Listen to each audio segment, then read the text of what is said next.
So let me ask you something.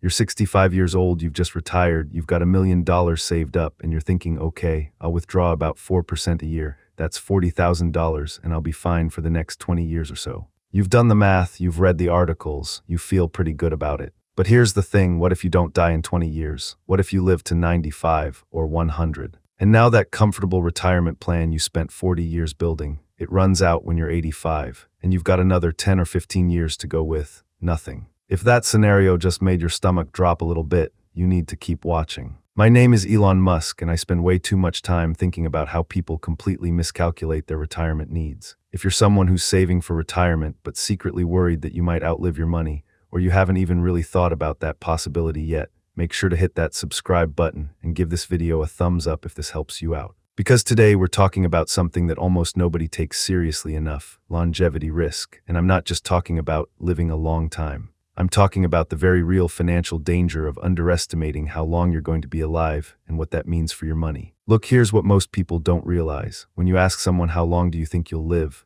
they usually give you some vague answer based on their parents or grandparents. Oh, my dad died at 78, so I'll probably make it to 75 or 80.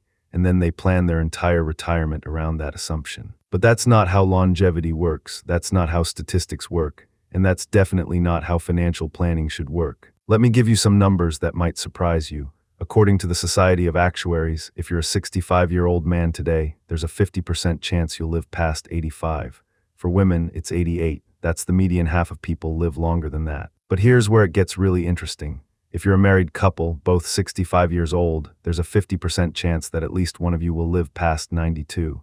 There's a 25% chance one of you makes it to 97. Now you might be thinking, okay, but that's just statistics. I know my family history. Heart disease runs in my family, or cancer, or whatever. And look, I get it, but you're making a massive cognitive error here.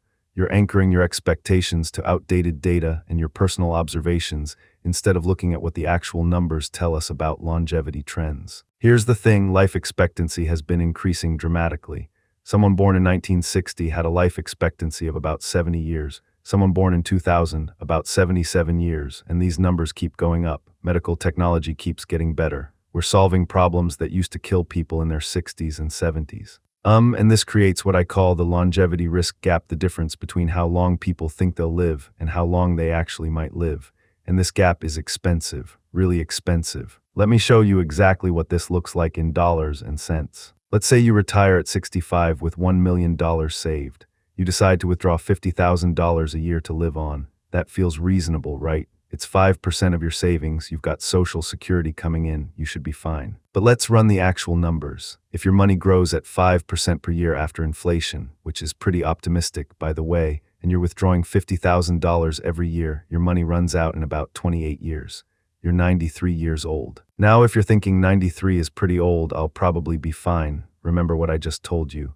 There's a significant chance you or your spouse lives past that. But here's where the math gets brutal. Let's say you live to 95 instead. That's just 2 extra years. Those 2 years of expenses, without investment income anymore because your portfolio is gone, might cost you $100,000. Where does that money come from? Credit cards, your kids, Medicaid. And this is assuming everything goes perfectly. No major medical expenses, no nursing home care, no helping out your grandkids with college, no inflation spikes, no market crashes right after you retire. The reality is that nursing home care in the United States costs an average of about $105,000 per year for a private room, according to 2023 Cost of Care Survey.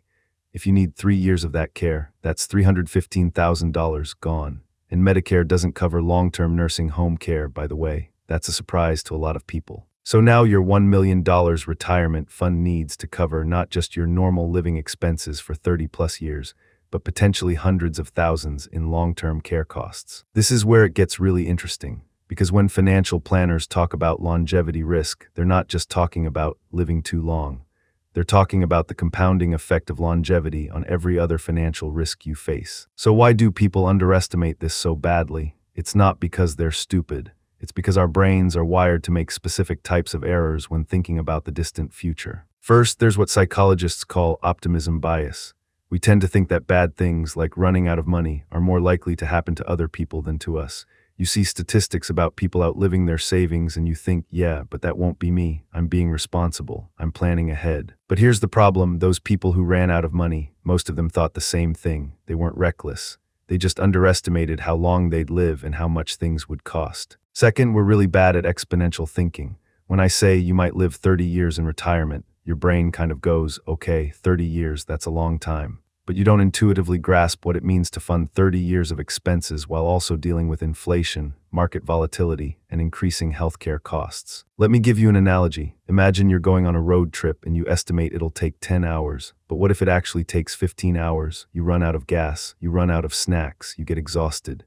You didn't plan for those extra 5 hours because you were confident in your original estimate. That's exactly what happens with retirement. People plan for 15 or 20 years, but they end up needing to fund 30 or 35 years. And by the time they realize they miscalculated, it's too late to go back and save more. There's also something called present bias. We value money today way more than we value money in the future. So when you're 35 or 45, spending an extra $10,000 on a vacation feels really good right now. Putting that $10,000 into your retirement account, that's for future you to enjoy, which feels abstract and distant. But here's what most people don't realize. Future you is going to be the same person with the same desires and needs, just older. And that older version of you is going to be really, really angry at current you for not planning better. Look, I want to make something very clear. This isn't just about being uncomfortable in your old age. This is about dignity. This is about independence. This is about not becoming a financial burden on your children. According to a 2024 study by the Employee Benefit Research Institute, about 45% of American households are at risk of running out of money in retirement. 45%, that's nearly half of everyone who retires. And when people run out of money in their 80s or 90s, what happens? They move in with their kids. They rely on government assistance. They make terrible decisions like taking out reverse mortgages at exploitative rates. They stop taking necessary medications because they can't afford them. And this is the part that really frustrates me about how people approach retirement planning. They treat it like this abstract math problem. I'll need 80% of my pre-retirement income, or whatever rule of thumb they heard somewhere. But they don't think about what it actually feels like to be 87 years old, worried about money, unable to work, watching your savings dwindle to zero. Here's a story that illustrates this. I know someone, let's call her, who retired at 65 with about $600,000 saved. She figured with Social Security, she'd be fine. She could withdraw $30,000 a year from her savings, live modestly, everything would work out. But now 89, she's been retired for 24 years. She's had 2 major medical expenses that weren't fully covered by insurance, about $80,000 total. Her condo needed a new roof, 25000. She helped her daughter out during a rough divorce, 15000. Her savings are now down to about $50,000. She's cutting back on everything. She stopped going to restaurants. She canceled her cable. She's worried constantly about what happens if her car breaks down or she needs dental work. And the worst part, she's probably got another 5-10 years to live. The median life expectancy for an 89-year-old woman is about 94. So it's looking at potentially running out of money completely while she's still alive and needs it. This is longevity risk. This is what we're talking about, and it's happening to millions of people. Now you might be thinking, okay, this is terrifying. What am I supposed to do about it? And that's the right question, because awareness without action is useless. Here's what you need to do, and I'm going to be very specific here. First, plan for 95, not 80. When you're calculating how much money you need to retire, assume you're going to live to 95. If you die earlier, great, you'll leave more to your kids, but if you live longer, you won't run out of money. This is the single most important adjustment you can make. If you're married, plan for the second spouse to live to 97 or 100. This isn't being pessimistic. This is being realistic based on actual longevity data. Second, delay Social Security as long as you possibly can. Look, I know this is hard. I know waiting until 70 to claim Social Security when you could start at 62 feels like you're leaving money on the table. But for every year you delay past your full retirement age, your benefit increases by about 8%. That's guaranteed. No market risk. No investment strategy can reliably give you 8% guaranteed annual returns. If you claim at 62, you might get $1,800 a month. If you wait until 70, you might get $3,200 a month. That's a $1,400 monthly difference, 16800 per year for the rest of your life. And Social Security includes cost of living adjustments, so it keeps pace with inflation. For longevity risk, this is huge. Social Security is guaranteed income for life. The longer you live, the more valuable it becomes. At age 90, you'll be really glad you delayed. Third, consider buying a longevity annuity. Now I know annuities have a bad reputation and some of that's deserved. A lot of annuities have high fees and complex terms, but a specific type called a longevity annuity or deferred income annuity can be really useful for managing longevity risk. Here's how it works. You pay a lump sum now, say $100,000, and starting at age 85, you get guaranteed income for life. Maybe $2,000 a month. It's like buying insurance against living too long. The key is you're pooling longevity risk with other people. Some people will die before 85 and never collect. Their money subsidizes the people who live to 100. It's the same concept as any insurance. Is it right for everyone? No. But if you're worried about outliving your savings, putting 10–15% of your retirement portfolio into a longevity annuity starting at age 80 or 85 can give you real peace of mind. Fourth, keep working longer if you can. I know, nobody wants to hear this. You've been working for 40 years and you're tired. But here's the thing, every extra year you work does three things simultaneously. You're earning money instead of withdrawing from savings. Your savings keep growing, and you're shortening the length of retirement you need to fund. Working from 65 to 68, just 3 extra years, can dramatically improve your retirement security. You might earn $150,000 in those 3 years. Your retirement account might grow by another $200,000, and instead of funding 30 years of retirement, you're funding 27. And honestly, a lot of people find that full retirement at 65 is boring anyway. Working part-time, consulting, doing something you actually enjoy, that can be really fulfilling and financially beneficial. Fifth, build in healthcare buffers. Healthcare costs are the biggest in retirement. According to Fidelity, the average couple retiring at 65 in 2023 will need about $315,000 to cover healthcare costs in retirement.